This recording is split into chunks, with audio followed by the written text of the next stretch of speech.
অসৎ পথে উপার্জিত দিয়ে বিরিয়ানি খাওয়ার থেকে সৎ পথে নুন ভাত খাওয়া অনেক মজাদার, অনেক সময়ে অনেক ভালো। অবশেষে বেরিয়ে এলো শেখ হাসিনা। ঘরে স্বামী রেখে কার সাথে পরকীয়ায় মেতেছিলেন? শেখ হাসিনার শরীরে কোথায় কি আছে, এমনকি বিশেষ চিহ্ন সম্পর্কে কিভাবে জানলো মৃণাল কান্তি দাস? হাসিনাকে নিয়ে বিশ্লেষণধর্মী একটি প্রতিবেদনে এমন চাঞ্চল্যকর তথ্য জানিয়েছে জাপানের শীর্ষস্থানীয় সংবাদ মাধ্যম নিক্কেই এশিয়া। আসসালামু আলাইকুম রহমতুল্লাহি ওয়া বারাকাতুহু। দর্শক শ্রোতা, শেখ হাসিনার পতন এবং দেশ ছেড়ে পলায়নের পরে শেখ হাসিনাকে নিয়ে যেন একের পর এক তথ্য বেরিয়েই আসছে। এবার শেখ হাসিনার যৌবনকাল সম্পর্কে বেরিয়ে আসছে চাঞ্চল্যকর তথ্য। যৌবনে তিনি কার সাথে পরকীয়া করেছেন, কিভাবে তার যৌবন কাটিয়েছেন, তার স্বামীর সাথে সম্পর্ক কেমন ছিল, কিভাবে জন্ম হয়েছিল তার ছেলে, সে বিষয় নিয়ে এবার একটি নিউজ হয়েছে যেটা শুনলে আপনারা অবাক হয়ে যাবেন। মতিউর রহমান রেন্টু তার বইয়ের ভিতরে যেই বিষয়গুলো উল্লেখ করেছিলেন শেখ হাসিনাকে নিয়ে, শেখ হাসিনা যৌবনে যে অপকর্মগুলো করেছেন এবার সেটা ফাঁস করেছেন তিনি। দর্শক জানাবো সে বিষয়ে বিস্তারিত, সম্পূর্ণ ভিডিও সহকারে আপনাদেরকে দেখাবো, সাথে থাকছে সবশেষ কিছু গুরুত্বপূর্ণ আপডেট নিউজ। মূল ভিডিও শুরু করবো তার আগে ছোট করে একটা কথা বলতে চাই, আপনি যদি এ ধরনের আপডেট নিউজগুলো সবার আগে পেতে চান অবশ্যই চ্যানেলটি সাবস্ক্রাইব করে রাখবেন। দর্শক প্রথমে দেখে আসবো শেখ হাসিনার যৌবনের অপকর্মের বিষয়ে। অবশেষে বেরিয়ে এলো শেখ হাসিনা। ঘরে স্বামী রেখে কার সাথে পরকীয়ায় মেতেছিলেন? কি সম্পর্ক ছিল শেখ হাসিনার সাথে মৃণাল কান্তি দাসের? এছাড়াও শেখ হাসিনার শরীরের কোথায় কি আছে, এমনকি বিশেষ চিহ্ন সম্পর্কে কিভাবে জানলো মৃণাল কান্তি দাস? সব প্রশ্নের উত্তর জানতে এবং শেখ হাসিনার যৌবনকালের সব জানতে হলে ভিডিওটি না টেনে একদমই শেষ পর্যন্ত দেখার অনুরোধ রইল। তাহলে চলুন ভিডিওটি শুরু করা যাক। শুরুতেই জেনে নেই শেখ হাসিনার সাথে তার স্বামী ডক্টর ওয়াজেদ মিয়ার অস্বাভাবিক সম্পর্ক এবং মৃণাল কান্তি দাসের অবৈধ আগমনের ঘটনা। শেখ হাসিনা 1981 সালের 17 মে বাংলাদেশে আসার পর থেকেই তার স্বামী ডক্টর ওয়াজেদ মিয়ার সাথে স্বামী স্ত্রী হিসাবে কখনোই একটি দিন বা একটি রাত কাটাননি। এমনকি তার স্বামী ডক্টর ওয়াজেদ প্রথম থেকেই মৃত্যুর আগ পর্যন্ত মহাখালীর আণবিক কমিশনের কোয়ার্টারেই কাটিয়েছেন।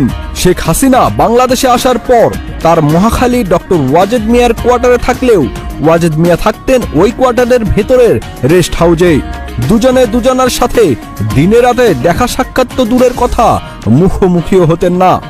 স্বামীর কোয়ার্টারে থাকার সময় এবং পরবর্তীতে ধানমন্ডির 32-এর পিত্রালয়ে বঙ্গবন্ধু ভবনে থাকতে শেখ হাসিনা নিয়মিত রুটিন মাফিক প্রতিদিন সন্ধ্যার ঠিক 1 ঘন্টা আগে গোসল করে পাউডার পারফিউম মেখে লম্বা চুলের বেনি করে চকচকে নতুন শাড়ি ব্লাউজ পরে খুবই পরিপাটি হয়ে কাউকে সঙ্গে না নিয়ে শুধুমাত্র জিপ গাড়ি এবং ড্রাইভার জালালকে সাথে নিয়ে বেরিয়ে যেতেন এবং ঘন্টা দুয়েক পর ফিরে আসতেন। শুধু ওই সময়ে ওই অজ্ঞাত স্থানে যাওয়া ছাড়া শেখ হাসিনা আর কখনোই জিপ গাড়ি নিয়ে একা বের হতেন না। ওই সময় এবং ওই অজ্ঞাত স্থান ছাড়া যেখানেই তিনি যেতেন তার সাথে সকলকে অবশ্যই সঙ্গে নিয়ে যেতেন। তাহলে গোপনে কোথায় যেতেন শেখ হাসিনা?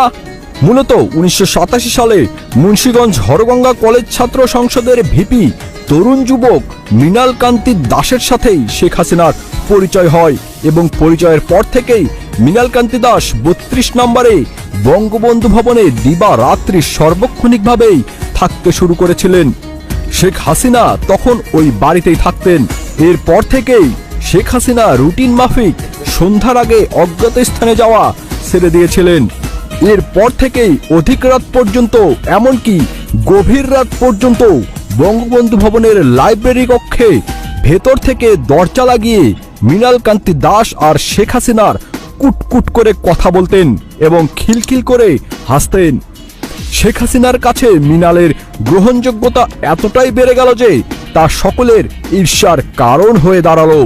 মৃণাল হয়ে উঠল শেখ হাসিনার সবচেয়ে ঘনিষ্ঠ ব্যক্তি। মৃণালের ক্ষমতা এতটাই বেড়ে গেল যে 1990 সালে আওয়ামী লীগের কেন্দ্রীয় কমিটির জেনারেল সেক্রেটারি সৈয়দা সাজেদা চৌধুরীকে অপমান অপদস্থ করে বঙ্গবন্ধু ভবন থেকেই বের করে দিয়েছিলেন। এরপর একদিন বঙ্গবন্ধু ভবনে মৃণাল সহ 4-5 জন তাস খেলছিল। বেলা তখন 3টে কি 3:30।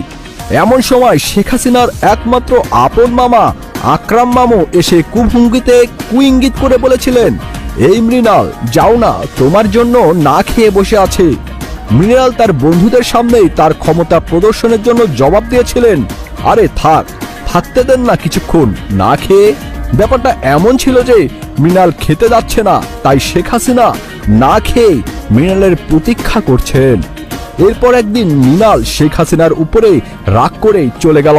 শেখ হাসিনা নিজে গিয়ে রাগ ভাঙিয়ে মৃণাল কান্তি দাসকে বঙ্গবন্ধু ভবনে নিয়ে এসেছিলেন। 1991 সালে শেখ হাসিনা নির্বাচনে হারার পর মৃণাল বিভিন্ন অসন্তুষ্টিকর কারণে হাসিনাকে আবার ছেড়ে চলে যায়। শেখ হাসিনা নিজে 3 বার মৃণালকে ফিরিয়ে আনতে যান, কিন্তু সে আর ফিরে আসে না, বরং শেখ হাসিনার সাথে তার দৈহিক সম্পর্কের কথা প্রচার করতে থাকে। কথায় কথায় মৃণাল হাসতে হাসতে বলতে থাকে, শেখ হাসিনার শরীরে কোথায় কি আছে, কতটুকু আছে আমি মৃণালের জানতে বাকি নেই। মৃণালের এসব কথা লোকে বঙ্গবন্ধু কন্যা শেখ হাসিনার কানে পৌঁছাতে লাগলো। বছর কয়েক পরেই বাংলার নতুন শতাব্দী 1401 সালের পহেলা বৈশাখ প্রত্যুষে অন্য কেউ আসার আগেই মৃণাল কান্তি দাস 29 নম্বর মিন্টু রোডের দোতলায় বারান্দায় এসে বঙ্গবন্ধু কন্যা শেখ হাসিনার সাথে দেখা করলে শেখ হাসিনা দূরে ঘাস খেতে থাকা একটি ছাগলকে দেখিয়ে মৃণালকে বলেন, দেখ ওইটা হলো তুই। এর বছরখানেক পরে মৃণাল কান্তি দাস পুনরায় নিয়মিতভাবে শেখ হাসিনার সাথে যোগ দিলেও পূর্বের অবস্থানে আর যেতে পারেননি। শেখ হাসিনা 1996 সালের 17 ফেব্রুয়ারি সন্ধ্যাবেলা ধানমন্ডির বঙ্গবন্ধু ভবনের গেটের সামনে পিছন দিক থেকে মৃণাল কান্তি দাসের ভুঁড়ি জড়িয়ে ধরা ছাড়া আর তেমন কোনো পাত্তাই পাননি।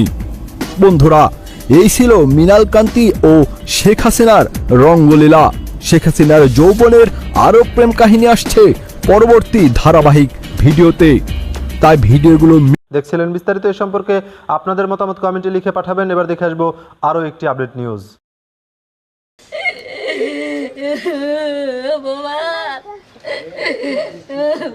এ কান্না সন্তানহারা মায়ের। বিএসএফ এর গুলিতে নিহতের পর মরদেহ নিয়ে গেছে ভারতীয় সীমান্তরক্ষী বাহিনী। লাশের অপেক্ষায় বাড়ির উঠানে থামছে না স্বজনের আহাজারি।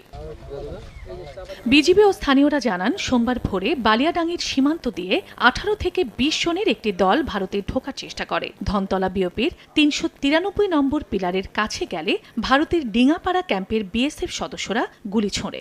ঘটনাস্থলে মারা যায় কিশোর জয়ন্ত। গুলিবিদ্ধ হন আরো 2 জন। সবসময় গুলি করে মারে ফেলাম। একটা ছেলে আমার কোলার বাড়ি মারে ফেলার কিভাবে হবো? কখন যে কার সঙ্গে কি বলছেন আর বলছে ছেলেটা বাজার থেকেই অমনি হারা গেছে। যেন করে হোক আমার একটা অনুরোধ, যাহাতে নাহাসটা দ্রুত আমাকে ফেরত দেয়। বিএসএফ গুলি করে, ঘাস কাটবা যায় না, গরু বাছুর চড়বা যায় না, আবাদ করবা যায় না। নিহত জয়ন্ত ঠাকুরগাঁও বালিয়াডাঙ্গির বটতলি বাজার এলাকার বাসিন্দা। বিজিবি সূত্র জানায়, নিহতের লাশ ফেরতে পতাকা বৈঠকের আহ্বান জানানো হয়েছে। সময় সংবাদ, ঠাকুরগাঁও। শুনছিলেন বিস্তারিত। এই সম্পর্কে আপনাদের মতামত কমেন্টে লিখে পাঠাবেন। ভিডিও ভালো লাগলে চ্যানেলটি সাবস্ক্রাইব করতে ভুলবেন না। এবারের মতো এখানে বিদায় নিচ্ছি। শীঘ্রই দেখা হবে নতুন কোনো ভিডিও নিয়ে। ততক্ষণ সকলে ভালো থাকুন, সুস্থ থাকুন। আসসালামু আলাইকুম রহমতুল্লাহি ওয়া বারাকাতুহু।